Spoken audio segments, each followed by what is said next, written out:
जगदम्बिका पाल जी हमारे साथ में हैं। सर, जैसे कि जानकारी निकल के आई है सूत्रों से कि जो सबसे ज़्यादा विवादित था, जो जैसे कि तमाम लोग कह रहे थे, विपक्ष के लोग भी, कि हमारी जो है मस्जिदें छीन ली जाएंगी, हमारी दरगाहें छीन ली जाएंगी, तो वक्फ बाई यूज़र का जो मुद्दा था, तो सूत्रों से यही जानकारी निकल के सामने आ रही है, जो आप लोगों ने भी अपनी कमेटी की रिकमेंडेशन भी दिया था, कि उस पर किसी तरह का कोई खतरा नहीं है, वक्फ बाई यूज़र को लेकर के गुमराह किया जा रहा है। इसके बावजूद पूरे देश के लोग गुमराह कर रहे हैं। लगातार all India Muslim personal law board हो, वैसी हो, कांग्रेस के इमरान मसूद हो या और पार्टी के लोग झूठ बोल रहे हैं कि अगर ये एक्ट पास हो जाएगा, कानून बन जाएगा, तो हमारी मस्जिदें छिन जाएंगी, ईदगाह छिन जाएंगी।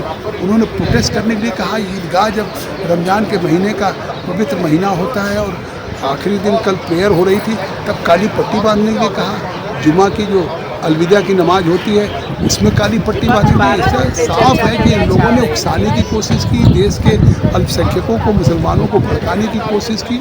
लेकिन मैं धन्यवाद दूंगा कि हमारे अल्पसंख्यक और मुस्लिम भाइयों ने पूरे देश में ईद को शांति से मनाया, अपना उन्होंने नमाज अदा सर, आपने जो सुझाव दिए थे आपकी कमेटी ने, जिसकी अध्यक्षता आप कर रहे थे, उसमें साफ तौर पर ये था, वो रिपोर्ट भी हमने देखी थी, उसमें ये था ना कि वक्फ बाई यूज़र को जो है को लेकर के वो रेट्रोस्पेक्टिव नहीं होगा, यानी कि जो विवादित जगह हैं उन्हीं को लेकर के सवाल खड़ा होगा, बाकी किसी मस्जिद, दरगाह, किसी को लेकर के कोई सवाल नहीं है। तो कल बिल आएगा, जो सवाल उन्होंने खड़े किए होंगे वो सब एड्रेस हो चुके हैं। मैं तो अपील करूँगा, चाहे ओवैसी हो, चाहे विपक्ष कांग्रेस हो, सपा, आज ये देश के गरीबों के हक में बिल आ रहा है। जो गरीब मुसलमान है, पसमानदा मुसलमान है, ख़वातीन हैं, बच्चे हैं, अनाथ हैं, उनके हक में आ रहा है। तो अब इसको मुसलमान को तुष्टीकरण या वोट बैंक मत समझें, आज इस गरीब के हक के बिल को समर्थन करें। मैं विपक्ष से अपील करूंगा, क्योंकि जो लोगों कह रहे हैं कल साफ हो जाएगा कि रिट्रोस्पेक्टिव नहीं है वक्फ बाई यूजर में। अगर कहीं मस्जिद ईदगाह है तो वो रहेगी वक्फ की, लेकिन भविष्य में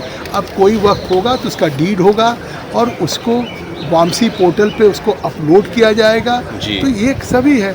अगर कहीं कोई एग्रीड है तो हाई कोर्ट, सुप्रीम कोर्ट में अपील में जा सकता है। तो एक बहुत बेहतर कानून आ रहा है। सर, आपके जो है, जो आपने रिकमेंडेशन दिया था, जो कि सदन में भी आया था, उसमें कलेक्टर के अधिकारों को लेकर भी जो कमेटी में भी चर्चा हुई थी, आपने उसमें भी क्लियर कर दिया है कि कलेक्टर के ऊपर का कोई अधिकारी जिसको जो सरकार ये कह रहे थे कि how any collector can be जज इन हिज ओन केस। बिल्कुल। अगर वक्फ की प्रॉपर्टी में और जिले के मतलब सरकारी जन संपत्ति में अगर कलेक्टर को इंक्वायरी के लिए कह दिया जाएगा तो उन्हीं के पक्ष में फैसला करें। वो भी अब स्टेट लेवल के जो अफसर होगा, सेक्रेटरी लेवल पे, कमिश्नर लेवल पे, वो रहेगा, जिसका जिले से कोई वास्ता नहीं। तो अब कोई कंसर्न नहीं है। फिर भी इन्होंने काली पट्टी बांधने का इन्होंने बिल का इंतजार नहीं किया। बिल कल आ रहा है और अभी तक इंतजार नहीं किया इन्होंने। तो जुमे की मस्जिद हो में मस्जिदों को जहाँ पे इबादत होती थी, एक महीने के रमजान की तरावी होती थी, वहाँ उन्होंने इसको सियासत सर, बस एक सवाल का जवाब और दे दिए। प्रैक्टिसिंग मुस्लिम की बात थी, क्योंकि कई सारे लोग ये कह रहे थे कि इसको क्यों जोड़ा जा रहा है। तो प्रैक्टिसिंग मुस्लिम जो 5 साल, उसका क्या मंशा थी जो आपकी रिपोर्ट में जिस बात का जिक्र किया गया था? देखिए, कोई अगर कल मान लिया किसी ने किसी लोब में देके कन्वर्जन करा लिया जी, तो कम से कम वो 5 साल प्रैक्टिसिंग हो या प्रोफेस करता हो उस मुस्लिम रिलीजियस को, तब वो अपनी प्रॉपर्टी को वक्फ कर सकता है। जी, तो साफ तौर पर जेपीसी यानी कि जो संसद की संयुक्त समिति बनाई गई थी वक्फ को लेकर के, उसके चेयरपर्सन जगदम्बिका पाल, उन तमाम चीज़ों का जो जिक्र करते हुए कि आखिर उन्होंने अपनी जो कमेटी के जो रिकमेंडेशन दिया था उसमें क्यों इन बातों का जिक्र किया था। और फिलहाल जो सूत्रों से जानकारी मिल रही है, ये वो तमाम मुद्दे हैं जो कि लोकसभा में जो बिल आ रहा है उसमें शामिल कर लिए गए हैं, और ये वो मुद्दे हैं जिनको लेकर के विपक्ष लगातार सवाल खड़े कर रहा था। Ankit Gupta, ABP News, Delhi. For exclusive and insightful videos, subscribe to our new channel ABP Live Premium.